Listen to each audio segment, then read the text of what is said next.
ရှေးဟောင်းပညာရဲ့တစ်ခုဖြစ်တဲ့ဗီဒင်အကြမြင်ဆိုတာကိုခေတ်သစ်လူသားတွေကအယုံအကြည်နည်းလေရှိပေမဲ့တချို့သောထူးခြားဖြစ်ရတွေကတော့အယုံအကြည်မရှိသူတွေကိုတောင်ကြောက်တောင်ဖြစ်သွားစေလောက်အောင်မှန်ကန်နေတတ်ပါတယ်။အဲဒီလိုထူးခြားတဲ့ပုံကိုယ်တွေထဲမှာဘာဘာဖန်ကလည်းထိတ်ဆုံးကပါဝင်နေပါတယ်။မျက်မမြင်ဘူဂေးရီးယားအဖွာအိုကြီးဟာလွန်ခဲ့တဲ့နှစ်ပေါင်း20ကျော်ကလေးကကွယ်လွန်သွားခဲ့ပေမဲ့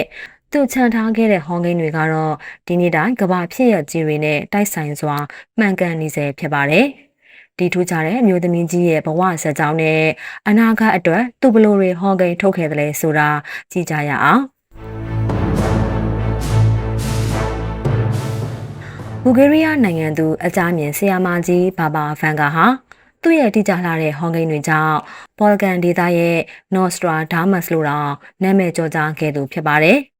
Nostradamus ဟာ16ရာစုမှာနေထိုင်ခဲ့တဲ့ပြင်သစ်လူမျိုးနက္ခတ်ဘီရင်ဆရာနဲ့ဆရာဝန်တဦးဖြစ်ပါတယ်။သူဟာအနာဂတ်မှာဖြစ်လာမယ့်ကမ္ဘာဖြစ်ရကြီးတွေကိုလေးချောင်းဆက်ကဗျာတိုလေးတွေနဲ့ကြိုတင်ဟောင်းကိန်းထုတ်ခဲ့သူအဖြစ်ကမ္ဘာကျော်သူပါ။ကမ္ဘာသမိုင်းမှာအကြီးကျယ်ဆုံးအကြအမြင်ဆရာလို့သတ်မှတ်ထားကြပါတယ်။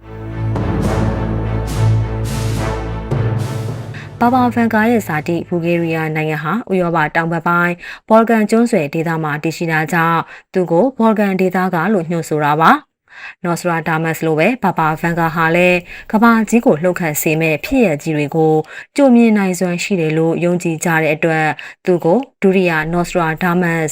ဒါမှမဟုတ်ဘော်ဂန်ဒေသရဲ့နော်စရာဒါမတ်လို့ကမ္ဘာမီဒီယာတွေကတင်စားခေါ်ဝေါ်ကြတာဖြစ်ပါတယ်။လေရိုးထဲမှာကြီးပြင်းခဲ့တဲ့ဘာဘာဖန်ကာဟာအသက်12နှစ်အရွယ်မှာလေဆင်နှမောင်းတံကိုပြင်းပြင်းထန်ထန်ခံခဲ့ရပြီးမျက်စိနှစ်ဖက်လုံးကွယ်သွားခဲ့ပါတယ်။ဒီဖြစ်ရပ်ကပဲသူကိုအနာဂတ်ကိုမြင်နိုင်တဲ့ဖျားပေးတဲ့စုတစ်ခုဖန်တီးပေးလိုက်တာလို့သူယုံကြည်ခဲ့ပါတယ်။အသက်18နှစ်ဝန်းကျင်မှာဘာဘာဖန်ကာဟာထူးဆန်းတဲ့အမှုအကျင့်တွေစပြလာပါတယ်။သူဟာမျက်မမြင်ခင်ဟာကနေအိမ်ကိုပြန်ရောက်လာပြီးနောက်မှာထူးဆန်းတဲ့အိမ်မက်တွေမှတ်တာသိပြီးသားသူတွေနဲ့စကားပြောတာမျိုးတွေပြုလုပ်လာပါတယ်။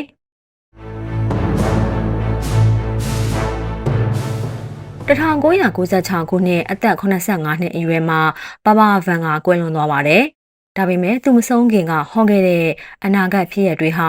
အသက်ဝင်ခဲ့ပါတယ်။1950ပြည့်နှစ်တွေတုန်းကရာသီဥတုဖောက်ပြန်မှုနဲ့2004ခုနှစ်အိန္ဒိယသမုဒ္ဒရာဆူနာမီဘေးတို့ကိုသူကြိုဟောကိန်းထုတ်ခဲ့ပါတယ်။အဲ့ဒီဒေသတွေကပူလာမယ်။မီးတောင်တွေနိုးထလာမယ်။ကြီးမားတဲ့လှိုင်းလုံးကြီးတွေကမြို့ရွာတွေနဲ့လူတွေကိုဝါမျိုးသွားပြီးအရာအလုံးရေအောက်ရောက်သွားလိမ့်မယ်။ရေခဲတွေလိုပဲအရာအလုံးအရေးပျော်ကုန်လိမ့်မယ်လို့သူအဲ့ဒီအချိန်ကဟောခဲ့ပါတယ်။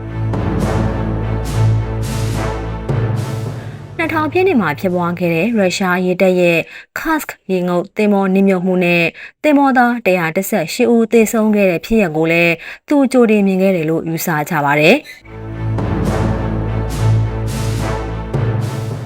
2001ခုနှစ်စက်တင်ဘာလ17ရက်ကအမေရိကန်နိုင်ငံရဲ့9/11အကြမ်းဖက်တိုက်ခိုက်မှုကိုလည်းသူကအတိအကျနမိတ်ဖတ်ခဲ့တာပါ။အမေရိကန်ညီကိုတွေဟာတမန်နစ်ငှက်တွေရဲ့တိုက်ခိုက်မှုကြောင့်ပြိုလဲသွားလိမ့်မယ်။ဝင်းပလွေတွေဟာချုံမှုထဲမှာဥနေကြပြီးအပြစ်မဲ့သူတွေရဲ့သွေးတွေဟာချောင်းစည်းသလိုစီးဆင်းလိမ့်မယ်လို့သူဟောခဲ့တာမှန်ခဲ့ပါတယ်။ဘူဂေးရီးယားစစ်ရောဂါကုဆရာဝန်ကြီး Professor Georgi Lozanov ရဲ့လေ့လာချက်အရဘာဘာဗန်ကာရဲ့ဟောကိန်းတွေဟာ85%အထိကိုတိကျမှုရှိပါတယ်။2022ခုနှစ်အတွက်ဟောင်းကိန်းထုတ်ခဲ့တဲ့ကျိုင်းကောင်အနရဲနဲ့ရေရှားပမှုတွေက